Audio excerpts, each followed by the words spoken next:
Assalamualaikum warahmatullahi wabarakatuh. Halo semuanya, semoga Anda semuanya dalam keadaan sehat dan senantiasa bersemangat menjemput ilmu dan pengetahuan. Selamat datang kembali di channel Sofyan Basuki. Di video kali ini kita akan membahas tentang sebuah topik yang sangat penting yang dipicu sejak era revolusi industri di abad ke-18, dilanjutkan kemudian dengan sistem manajemen K3 mulai abad 19 hingga hari ini. Dan ini berlaku di seluruh institusi industri, ya, apapun bidang dan departemennya. Topik yang saya maksud di sini adalah perihal manajemen risiko. Mari kita mulai video pembelajaran hari ini.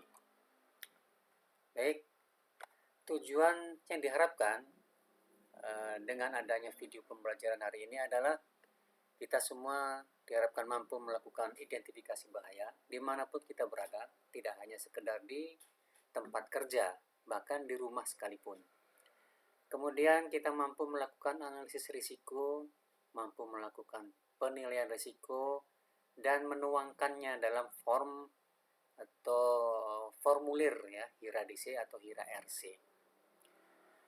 Nah, sebenarnya tujuan khusus dari video kali ini adalah dimaksudkan untuk menjadi pedoman, ya, dalam mengerjakan ujian akhir untuk mahasiswa di program studi teknik elektro semester akhir di Universitas Jenderal Ahmad Yani di tahun 2025. Kita mulai, apakah HIRA DC itu, apakah HIRA RC itu. HIRA DC ini kepanjangannya dari Hazard Identification Risk Assessment and Determining Control, ya. Sementara HIRA RC hanya berbeda di dua huruf terakhir, yaitu Risk Control. Sebelum saya lanjutkan slide pembelajaran video ini, saya berpesan jika Anda ingin melihat lebih jelas detail dari slide demi slide, saya sarankan Anda mempause video, membacanya dengan teliti, baru kemudian bisa melanjutkan kembali. Saya tidak akan menjelaskan kata demi kata apa yang tertulis di dalam slide video ini. HIRA DC ini sesuai dengan dua huruf terakhir, yaitu menentukan kegiatan pengendalian. Artinya fokus dari HIRA DC ini sebenarnya adalah lebih ke menentukan pengendalian, bagaimana supaya risiko itu bisa dihindari atau dikurangi atau dibuang sama sekali. Sementara kalau HIRA RC, karena memang fokusnya adalah di risk control, sebenarnya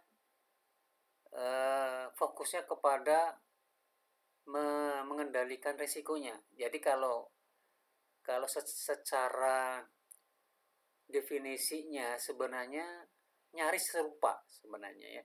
Tapi perbedaan utamanya adalah ada tiga hal yang bisa kita bahas di sini, ya. Bisa dilihat dari segi fokus pendekatan, bisa dari segi pemahaman risiko, bisa juga dari segi pendekatan pengendaliannya. Anda bisa lihat di watermark slide ini, di situ ada segitiga terbalik, piramida terbalik, ya. Paling bawah itu tertulis APD, kemudian adalah pengendalian administrasi, setelah itu ada rekayasa teknologi, makin ke atas ada substitusi, dan paling atas adalah eliminasi. Di kiri kanan ada tanda panah ke atas, itu menunjukkan bahwa langkah-langkah pengendalian itu makin ke atas itu makin efektif, ya, makin protektif.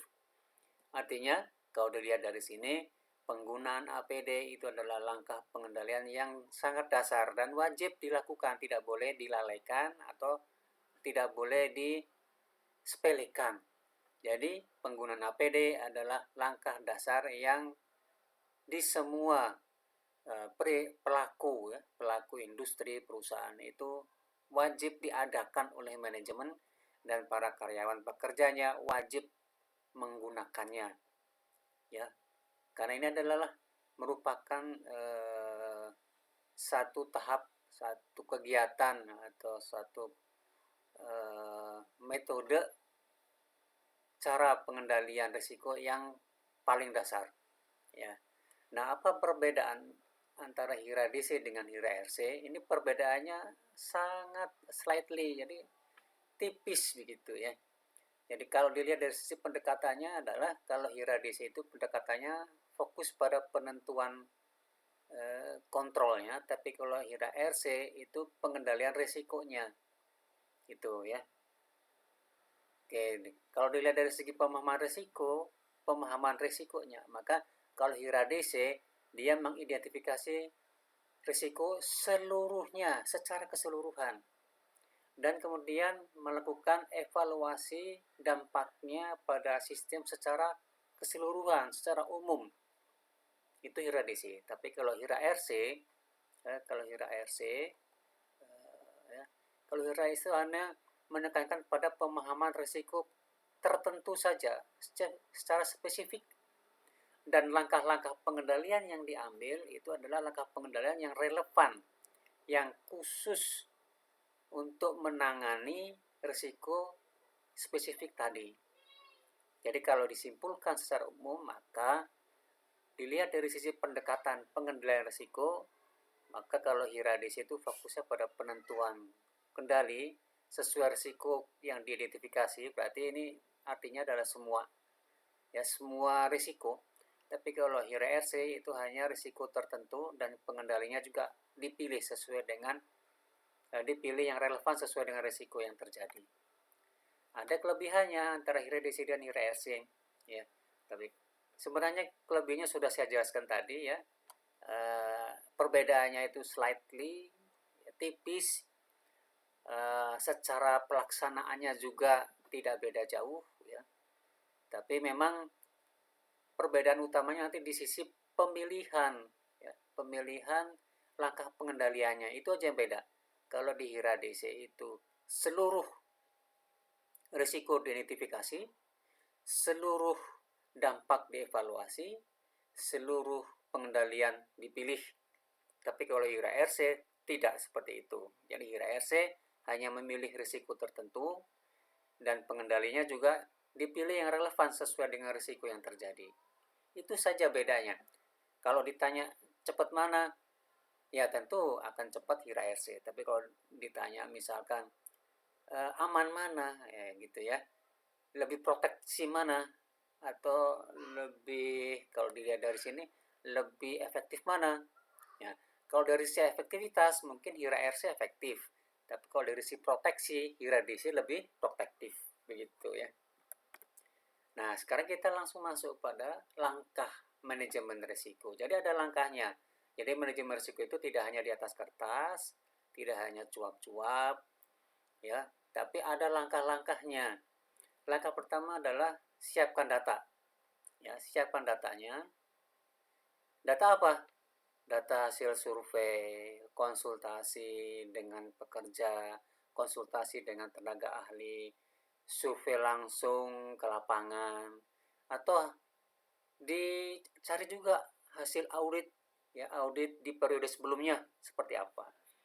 Juga melihat atau membaca rekaman historik kecelakaan yang sudah pernah terjadi, dievaluasi kembali ya, dicari masalahnya apa, diinvestigasi. Kemudian kalau sekarang kita akan membuat manajemen risiko di situasi hari ini, maka kita harus senantiasa memantau 4M. Apa saja yang dipantau? Manusianya, mesinnya, bahan-bahan materialnya, metode atau SOP-nya, ya, Standard Operating Procedure. Ada satu tambahan lagi, tapi ini tidak termasuk di sini, tapi penting juga, yaitu environment. Lingkungan juga harus dipantau karena kaitannya dengan kesehatan, tidak hanya semata-mata keselamatan kerja. Dan yang terakhir, jika ABC ini tidak diperoleh, Anda bisa melakukan manajemen risiko hanya dengan melihat gambar atau foto situasi kerja. Mungkin di sini gambar atau fotonya bisa dilakukan di beberapa angle sudut, beberapa waktu yang berbeda di satu hari atau di hari yang berbeda di satu minggu. Di situ kita bisa lihat beberapa kemungkinan potensi bahaya dari beberapa pekerjaan yang atau kegiatan yang dilakukan oleh para pekerja. Nah, langkah berikutnya adalah lakukan identifikasi bahaya. Tentu di sini kita harus mampu melihat curiga ya pada setiap kondisi, setiap perilaku yang ada kemungkinan mempunyai potensi bahaya. Nah, langkah ini penting karena menjadi awal dari kemampuan kita untuk membuat analisa risiko dan penilaian risiko. Nah, kalau misalkan kita tidak mempunyai kemampuan yang teliti dalam identifikasi bahaya, maka sulit bagi kita untuk melakukan mitigasi dan treatment. Sulit bagi kita untuk menentukan pengendalian apa yang harus dipilih gitu. Ini penting sekali ya. Mari kita bahas satu demi satu dari langkah-langkah manajemen risiko ya. Karena data nanti kita hanya pilih di opsi yang D saja, yaitu gambar situasi kerja sebagai contoh. Kita akan mulai dengan identifikasi bahaya atau hazard identification. Nah, kita mulai dengan risk identification atau hazard identification. Pertanyaan yang paling awal kalau kita ingin mengidentifikasi bahaya adalah kita harus curiga. Di mana bahaya itu terjadi? Oleh siapa? Ya. Jadi yang kita lihat apanya? Manusianya. Yang kita lihat apa lagi? Ingat 4M tadi? Ya, 4M lagi di sini tadi ya. Mesinnya. Lihat juga bahan-bahan material yang dipakai. Lihat juga SOP-nya.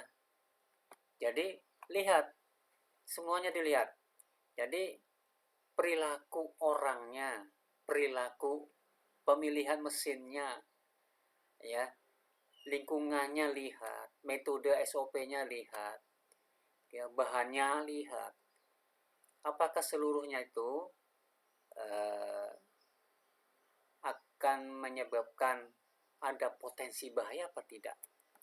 Nah, ini adalah 9 cara identifikasi bahaya di tempat kerja menurut yang saya ambil dari grupnya Sinergi Solution atau Proxys ya.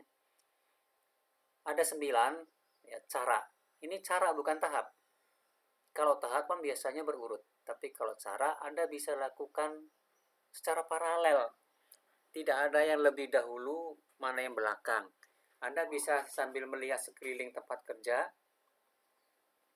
Bisa juga Anda sambil membaca prosedur. Ya. Atau Anda sambil membaca juga manual instruksi mesin. Gitu ya. Anda bisa sambil lihat-lihat sekeliling, Anda bisa juga sambil konsultasi dan survei. Ya. Wawancara dengan pekerja.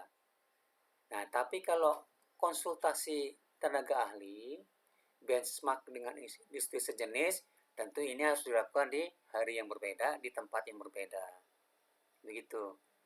Jadi, ke-9 cara ini bisa Anda lakukan secara paralel, tidak mesti harus satu persatu. Tujuannya apa? Ya, untuk mempercepat kita mampu mengidentifikasi bahaya, sehingga akan menghasilkan outputnya itu adalah form HIRA-DC.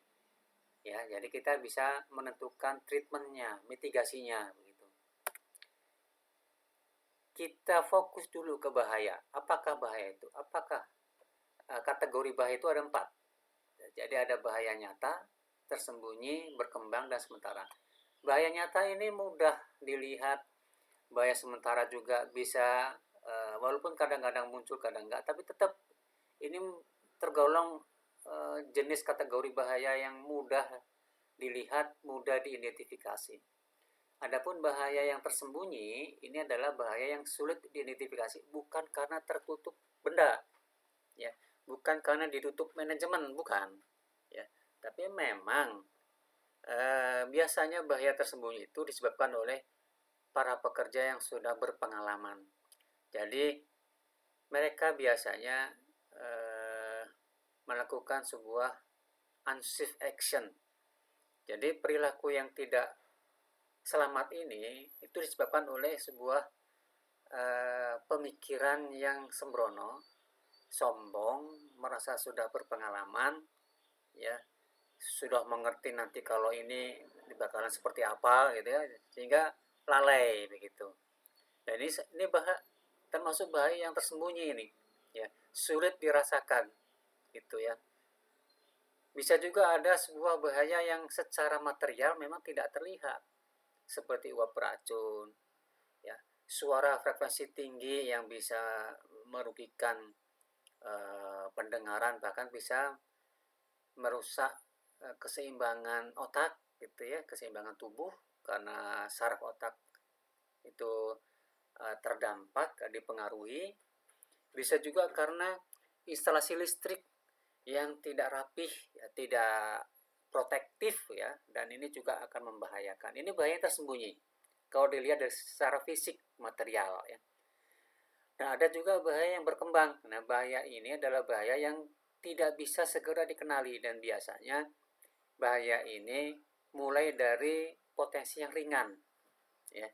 Dan karena potensinya ringan, kita bisa abaikan. Karena diabaikan, maka biasanya di tahap berikutnya, di waktu-waktu berikutnya, kita punya kecenderungan mengabaikan, padahal bahaya itu, potensi itu sudah mulai berkembang. Nah, ini yang bahaya. Ada lagi misalkan bahaya berkembang ini adalah satu jenis bahaya yang seperti rantai. Jadi bahaya pertama itu adalah pemicu. Nah, bahaya berikutnya inilah yang tidak kelihatan. Jadi berantai begitu. Nah, ini berbahayanya karena memang kita tidak bisa melihat rantai bahaya kedua, ketiga, keempat. Yang kita lihat hanya bahaya pertamanya saja. Ini juga termasuk bahaya yang tidak mudah dilihat. Nah, sumber bahaya yang tadi sudah saya nyatakan, kita harus melakukan pemantauan 4M. 4M itu termasuk di sini proses. Proses itu adalah prosedur, metode, alat itu adalah mesin, material, personal itu manusianya, pekerjanya. Nah, saya tambahkan di sini ada lingkungan. Nah, ini sumber bahaya, dan kita harus senantiasa sangat curiga, ya, sangat sensitif terhadap kondisi-kondisi yang dirasa mempunyai potensi bahaya yang sangat tinggi. Apa contoh bahaya umum? Ini contoh bahaya umum di bekerja di ketinggian. Ini contoh saja ya. Ternyata bekerja di ketinggian, misalkan di pekerjaan sipil, bangunan, konstruksi, itu sebenarnya nggak perlu harus bangunannya sudah berdiri baru kita bisa lihat potensi bahayanya, bukan. Atau para pekerja sedang bekerja, dia mulai dari pondasi sampai ke atas baru bisa dilihat, tidak perlu. Bahkan dari sisi desain konseptual, desain struktur, desain fungsional ya, dari bangunan itu kita sudah bisa melihat itu ada potensi bahaya di situ. Baru dari desainnya saja. Belum dilihat dari perencanaan lingkungan, waktu cuaca, ya, pemilihan manajemennya, bukan manajemen, manajer proyeknya gitu ya, atau pemilihan kontraktornya misalkan, itu juga bisa kita lihat ada potensi bahaya di sana ya. Tidak hanya sekedar elemen strukturalnya saja gitu, tidak hanya desain tempat kerjanya, hanya ngomong desain bangunannya saja sudah kita bisa lihat ya, dan seterusnya ya. Apa ini contoh penyebab dan bahayanya? Ini contoh ya, misalkan pekerja ditempatkan atau menempatkan diri sengaja dalam posisi yang sangat berbahaya. Jadi yang namanya pekerja itu kadang-kadang nggak sadar ya, dia tidak ditempatkan oleh manajer atau atasannya, tapi dia secara tidak sadar menempatkan diri di posisi yang bahaya gitu. Atau pekerja tidak punya ilmunya dalam menangani beban yang berat atau yang canggung, atau pekerja tidak sadar ada pekerja lain yang sedang bekerja di sebelahnya, di atasnya, yang berpotensi ada material atau tool yang jatuh sehingga menimpa dia gitu ya. Bisa juga mesin ini ternyata mesin baru, sementara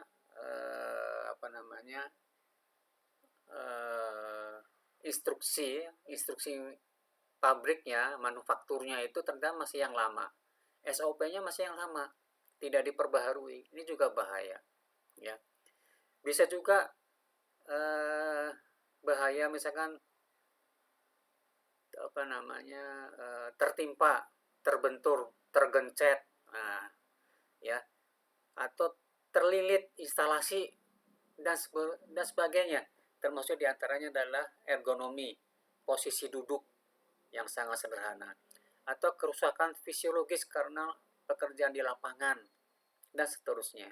Ya, ini juga menjadi penyebab atau penyebab terjadinya bahaya. Ya, ini juga termasuk di dalamnya adalah kegiatan atau insiden yang mempunyai potensi bahaya atau hazard. Ini contoh jenis-jenis bahaya konstruksi yang lainnya, ya, mulai dari bahaya jatuh atau menjatuhkan bahan, benda, tool, bahaya perancangan, bahaya material, ya, materialnya bisa menyebabkan beracun atau meracuni orang lain, meracuni lingkungan, bahaya peralatannya tidak layak pakai, ya, atau kapasitasnya tidak sesuai dan seterusnya. Ya, silakan di pause untuk membaca lebih detail slide ini. Kita lanjut. Ini ada beberapa faktor-faktor bahaya khusus kaitannya bukan dengan keselamatan kerja tapi kesehatan kerja. Memang bahaya kesehatan kerja ujung-ujungnya juga akan mempengaruhi keselamatan kerja, ya. Tapi sebenarnya itu pun kalau dipaksakan, orang lagi nggak sehat disuruh kerja. Tapi kalau penyakit akibat kerja itu sebenarnya adalah bagian yang terpisah daripada keselamatan kerja. Karena yakin tidak ada orang yang mau menyengaja, ya, lagi sakit maksa kerja. Ya, kalau ada manajer atau atasan yang melihat hal ini, tentunya dia harus segera responsif untuk memulangkan pekerja seperti ini. Jadi tidak boleh dipaksakan karena nanti akan muncul kemungkinan hazard, ya, safety hazard.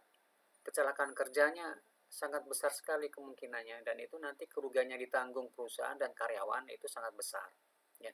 Mulai dari bahaya fisik, bahaya kimia, biologi, ekonomi, psikologi, semuanya ini itu berdampak pada penyakit akibat kerja atau kesehatan kerja. Kita seringkali menyepelekan hal ini, mulai dari kebisingan, instalasi listrik, radiasi, suhu lingkungan, getaran, ya, frekuensi suara, suhu, temperatur lingkungan, atau bahan-bahan material yang GPC ini gas, kemudian C itu cairan, P itu partikel, ya. Jadi maksudnya bahaya kimia itu yang berbentuk gas yang mudah terbakar, meledak, berbentuk partikel, ya, partikelnya itu biasa mengiritasi kulit, mata, ya, atau korosif, ya. Cairan itu misalnya kasih cairannya ini cairan yang bisa membuat alergi atau beracun atau membakar kulit, ya, berbentuk cairan macam-macam, ya. Bahaya biologi tentu maksudnya di sini adalah virus, serangga, bakteri, jamur, dan lain-lain. Kalau ergonomi biasanya adalah salah posisi gerakan yang berulang-ulang terus-menerus, monoton, atau letak benda kerja yang tidak sesuai atau tidak membuat tidak nyaman, ya, bagi pekerja. Atau bahaya psikologi karena memang biasanya orang bekerja itu dikejar-kejar target, ya, biasanya beban kerjanya berlebihan sehingga menyebabkan stres. Stres ini akan menghasilkan sebuah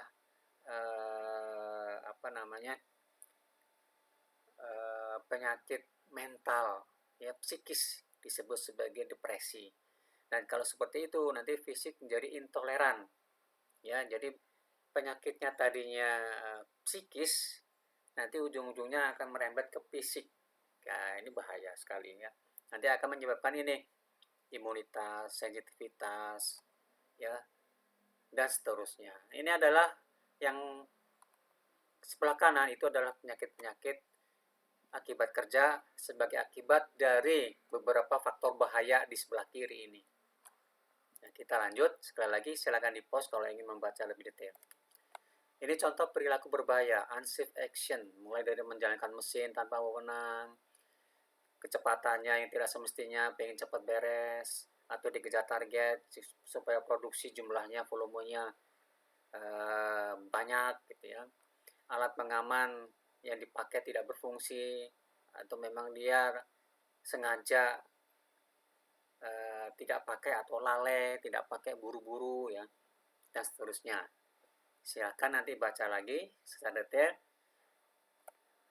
Adapun kondisi berbahaya, unsafe condition adalah antara lain misalkan biasanya kalau namanya mesin itu ada batas pengamannya, dan kalau pengamannya atau ruang pembatasnya tidak aman, ini juga berbahaya ya. Kemudian tidak ada sirkulasi udara yang sehat ya, suhu udara itu terperangkap di dalam ya, itu juga bahaya. Penempatan barang yang tidak sesuai tempatnya, yang seenaknya, sembarangan, nah itu juga bahaya ya. Terus perkakas yang sudah rusak itu tidak dipisahkan, bahan-bahan yang sudah tidak dipakai harusnya segera dimasukkan gudang, ini tidak disimpan sembarangan ya, dan seterusnya ya. Ini nanti Anda silakan baca detailnya. Kita masuk ke tahap yang kedua, yaitu risk analysis atau analisa risiko. Nah, yang dilakukan pada analisa risiko itu hanya ada dua, yaitu kita membuat tabel kemungkinan atau frekuensi terjadinya, atau kita gunakan bahasa Inggrisnya likelihood ya. Nah, di contoh ini jumlah levelnya 5. Kalau Anda nanti bertanya, Pak, boleh nggak levelnya 3 saja, misalkan sangat jarang, sedang, sangat sering, silahkan, boleh-boleh saja ya. Tentu saja jumlah level yang akan Anda implementasikan ketika Anda ingin melakukan manajemen risiko di tempat kerja Anda sangat bergantung kepada kompleksitas industri Anda, begitu. Jadi kalau industrinya sederhana, mungkin ya sudah, kemungkinan terjadinya sederhana aja, 3 aja, sangat jarang, sedang, sangat sering, selesai. Tapi kalau kompleks banget, bisa jadi nggak cukup 5, bisa 10 misalkan ya.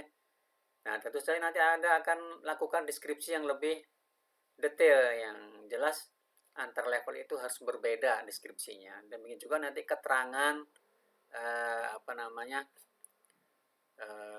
kemungkinan terjadinya, probabilitasnya atau frekuensi terjadinya, Anda harus bisa deskripsikan dengan lebih berbeda gitu. Harus betul-betul different. Jangan sama gitu ya.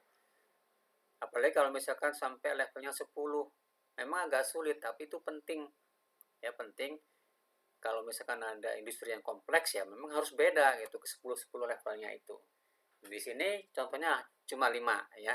Dan beberapa kolom terakhir, kolom frekuensi dan kolom probabilitas itu hanya menunjukkan perbedaan utama level demi level. Jadi ada perbedaannya gitu. Misalkan level 1 itu cuma sekali setahun ya, kurang dari sekali lebih dari setahun.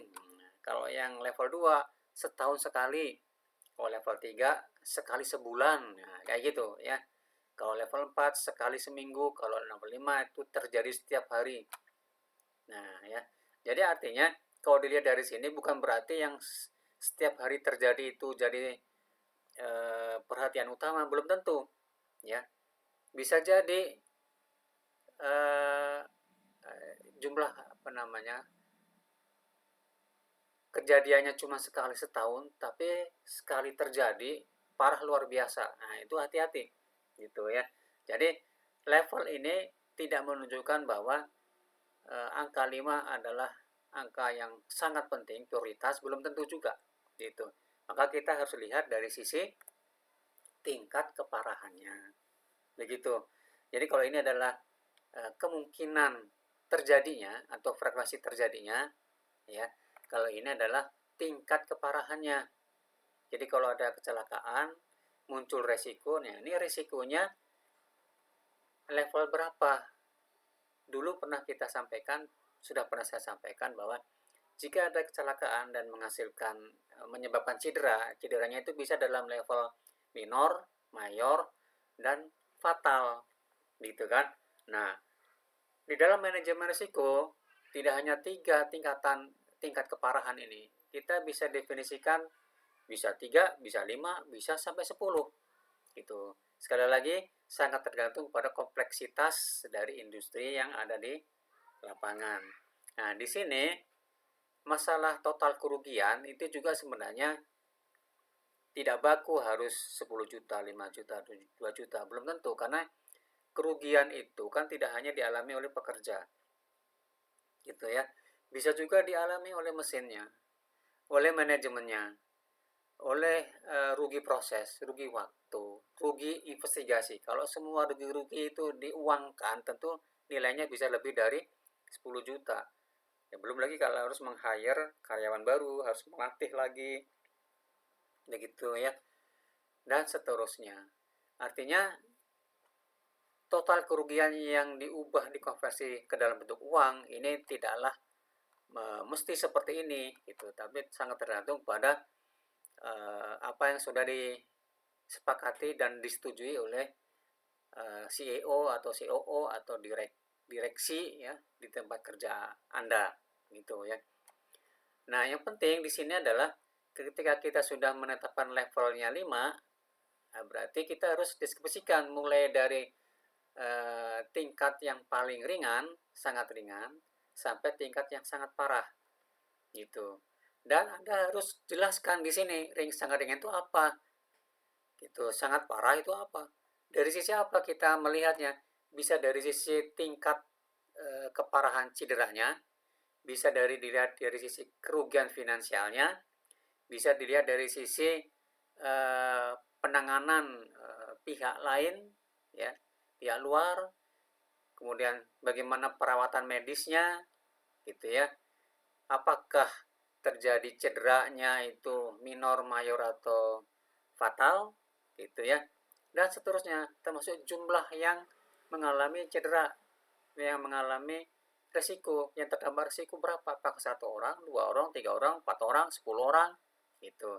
Apakah dampaknya hanya hari itu juga, apakah dampaknya nanti berhari-hari sehingga produksinya bisa berhenti. Nah, itu kan sangat menjadi kriteria utama untuk menentukan ada di level berapa tingkat keparahan dari sebuah risiko kecelakaan. Nah, ini contoh 10 level severity dan likelihood. Ya, ada 10. Ya, severity itu keparahan, occurrence itu adalah likelihood.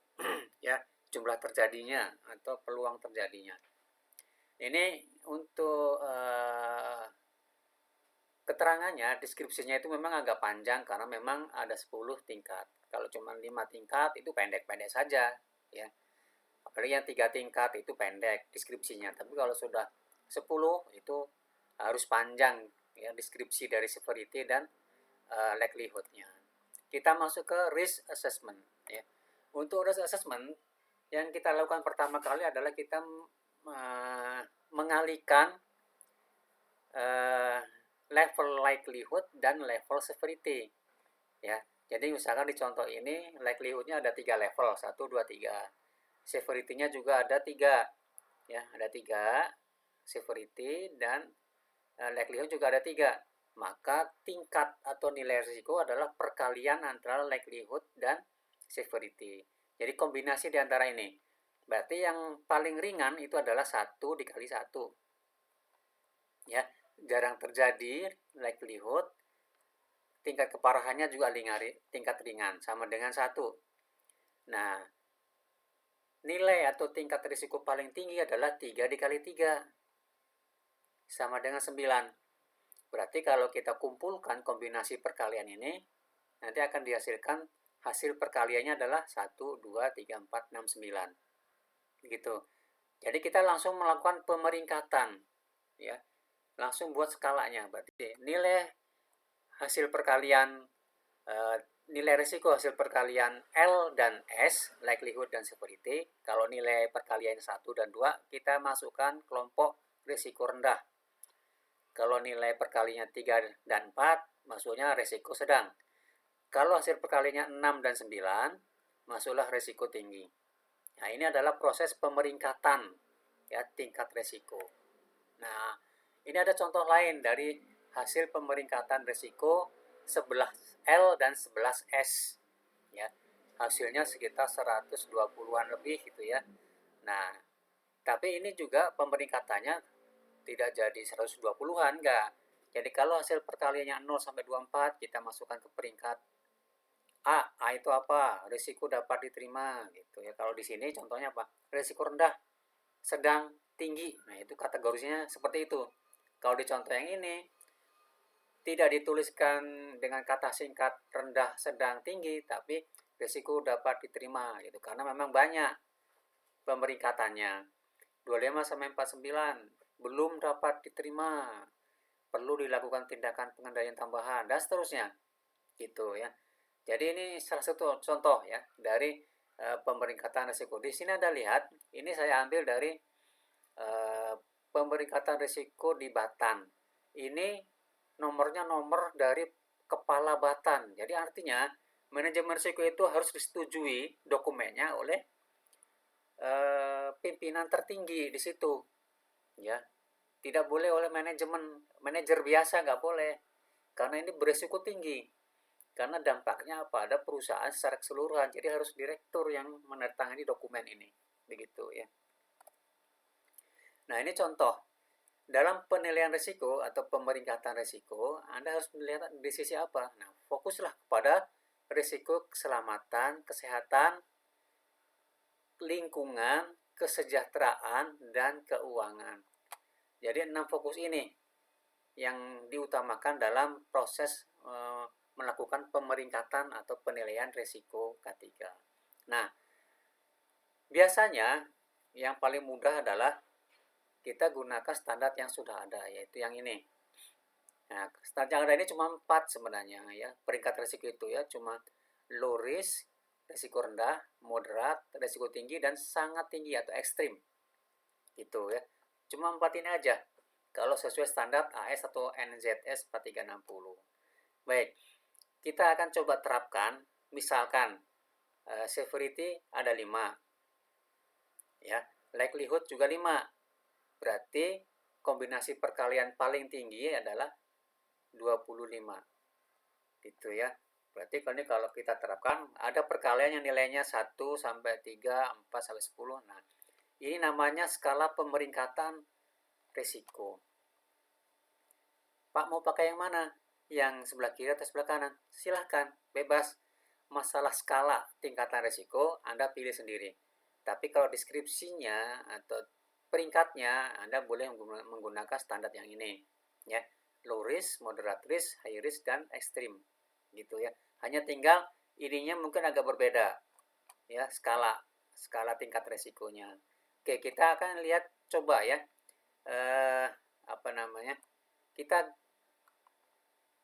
Saya jelaskan yang ini aja ya, contoh yang sebelah kiri ini yang saya bulatin ini ya.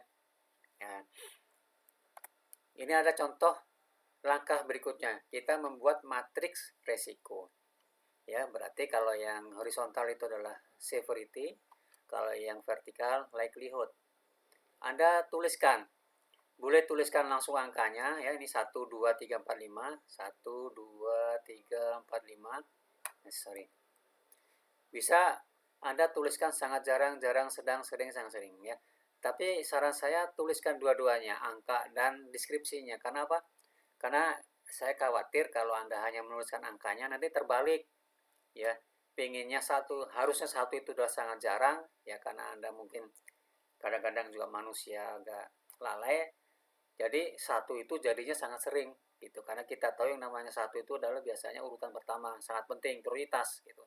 Jadinya malah kebalik, padahal satu itu maksudnya adalah sangat jarang. Jadi tuliskan dua-duanya, angka dan deskripsinya, baik severity maupun likelihood, supaya nanti Anda nggak keliru ketika Anda membuat matriks resiko. Contoh di sini lihat, 1, 2, 3 ini hijau, ini berarti adalah sangat ringan. Yang ini ya. Nah, rendah, 1 sampai 3. Kita pakai yang ini ya, bukan pakai yang ini, bukan. Yang kuning 4 sampai 10, coba lihat. Ya, 4 sampai 10 itu sedang ya. Nilai risiko. Berarti kuning itu adalah sedang. Nah, ini sedang. Merah itu adalah tinggi. Nah, kalau yang merah pekat ini adalah ekstrim, sangat tinggi, ya, extreme risk, begitu. Kalau Anda sudah mendapatkan tabel matriks risiko, barulah kita masuk ke risk treatment.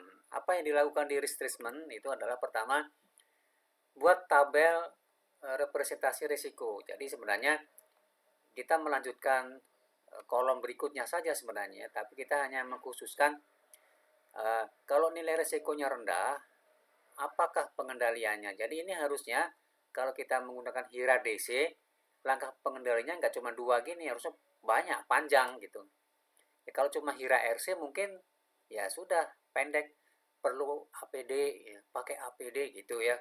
Kalau ekstrim misalkan, tentu jangan perlu perhatian manajemen, pengendalinya adalah lakukan substitusi dan eliminasi gitu ya. Ini hanya contoh, jadi Anda jangan pakai yang ini. Ini hanya contoh yang sederhana gitu ya. Jadi kalau nilai resikonya rendah, langkah pengendalinya apa? Anda buat prioritasnya. Jadi kalau ekstrim prioritasnya 1, kalau tinggi 2, 3, 4. Nah, metode cara pertama ini kurang detail ya. Kurang detail, kita sering tidak bisa mengakomodir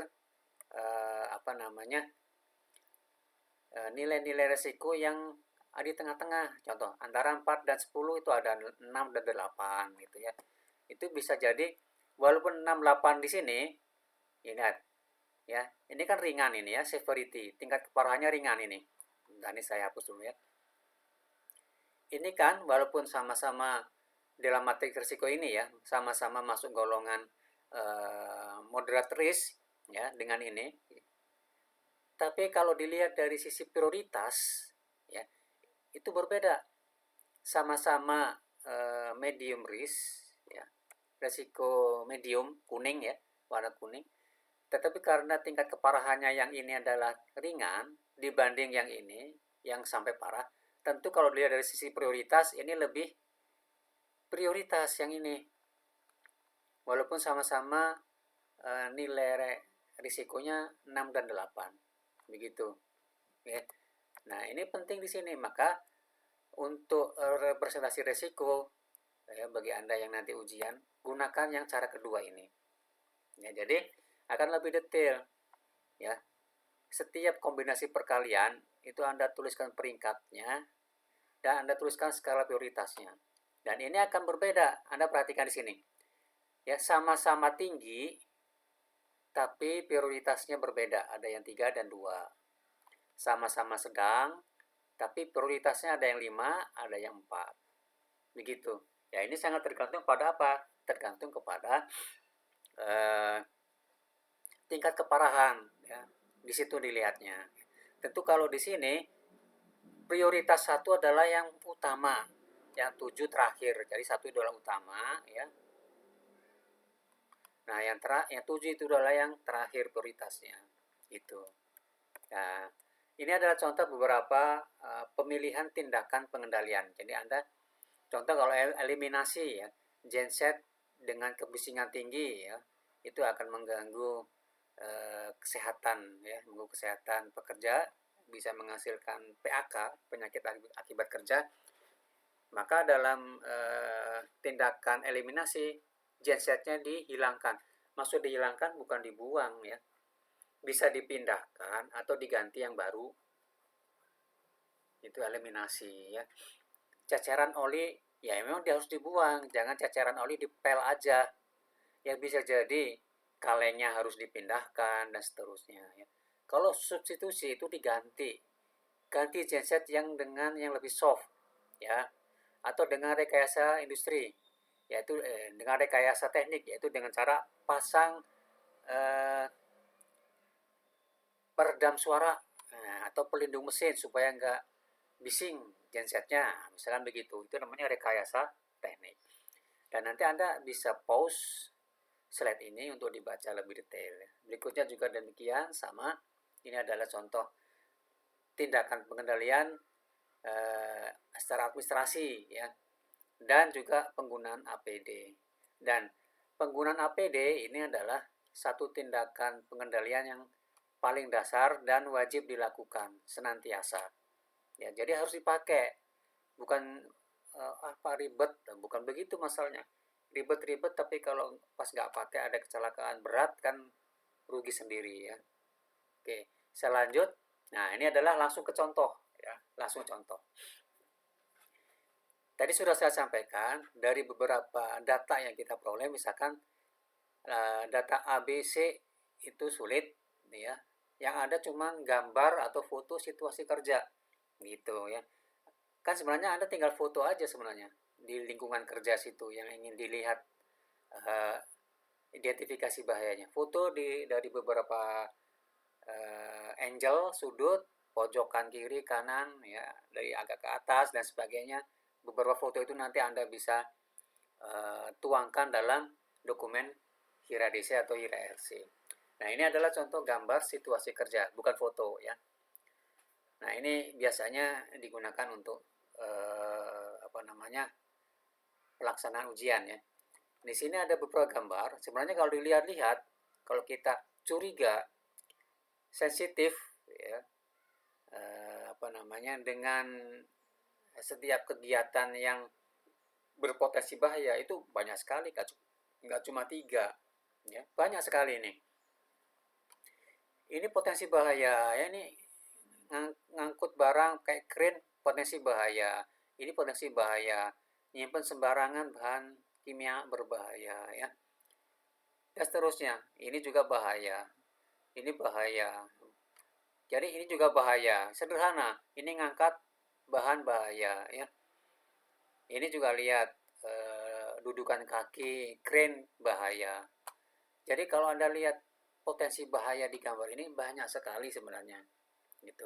Tapi di contoh ini saya hanya ambil 3. 1 lingkari kasih angka, lingkari kemudian dikasih angka, 2 lingkari lagi sini kasih angka 3. Kemudian jelaskan setelah gambar ini Anda lingkari dan dikasih angka, Anda masuk ke buat analisis risiko, yaitu membuat tabel severity dan tabel likelihood. Berikutnya Anda buat lagi tabel representasi ya, risk assessment dan matrik risiko. Setelah Anda buat seperti langkah-langkah yang sebelumnya ya, baru setelah itu Anda masuk ke menuangkannya dalam form HIRA DC atau HIRA RC. Jadi Anda tuliskan angkanya di sini sesuai dengan nomor yang Anda lingkari di sini. Apa nama kegiatannya? Coba Anda jelaskan identifikasi hazardnya, bahayanya apa saja. Tentu nggak cuma 1 ya, kan banyak gitu. Kegiatannya cuma motong papan, tapi potensi bahayanya banyak. Jadi pekerja ini bisa ketimpa tangga ya, karena ini kerja sambil ngobrol ya, bisa jadi tangannya atau kabelnya kepotong gitu ya, dan seterusnya ya, ketimpa potongan ini ya karyawannya di bawahnya dan seterusnya gitu. Ini contoh berikutnya. Nanti Anda tuliskan di sini, oh ini masuk golongan likelihoodnya adalah 3. Ini biasanya sering terjadi gitu. Jarang lah gitu ya. Kalau 1 2 3 4 5 ini berarti jarang terjadi. Severity-nya, wah ini bahaya sekali gitu. 4 kalau skalanya ada 5. Tingkat risikonya Anda tinggal kali aja 12. Nah, Anda berdasarkan pada data ini representasi risiko, Anda bisa tentukan skala prioritasnya berapa gitu. Jadi Anda masukkan ke dalam sini prioritasnya. Terus karena Anda ini adalah form HIRA DC, maka Anda harus tuliskan pengendalian risiko yang selengkap mungkin gitu ya. Jadi jangan melihat dari sisi tingkat risiko dan skala prioritas, karena Anda saya harapkan adalah forum HIRA DC. Kalau forum HIRA RC memang jumlah kegiatan pengendalian risikonya memang dipilih gitu sesuai dengan risiko yang muncul di sini, tingkatnya dan prioritasnya gitu. Tapi saran saya ya supaya ini lebih memberikan pembelajaran dan melatih kemampuan lebih tinggi lagi, sebaiknya kita gunakan yang hieradesi. Artinya usulan kegiatan atau langkah-langkah pengendalian risiko itu sebaiknya sudah mencakup dari kelima tadi, mulai dari APD, kemudian pengendalian administratif, rekayasa teknik, substitusi, sampai ke eliminasi. Nanti Anda tuliskan di sini siapa yang jadi penanggung jawab. Ya, penanggung jawab di sini nggak mesti harus satu baris satu orang. Jadi kalau misalkan di sini langkah di sini misalkan ya, kalau APD ini supervisor, tapi kalau di sini ada langkah substitusi dan eliminasi, tidak mungkin supervisor.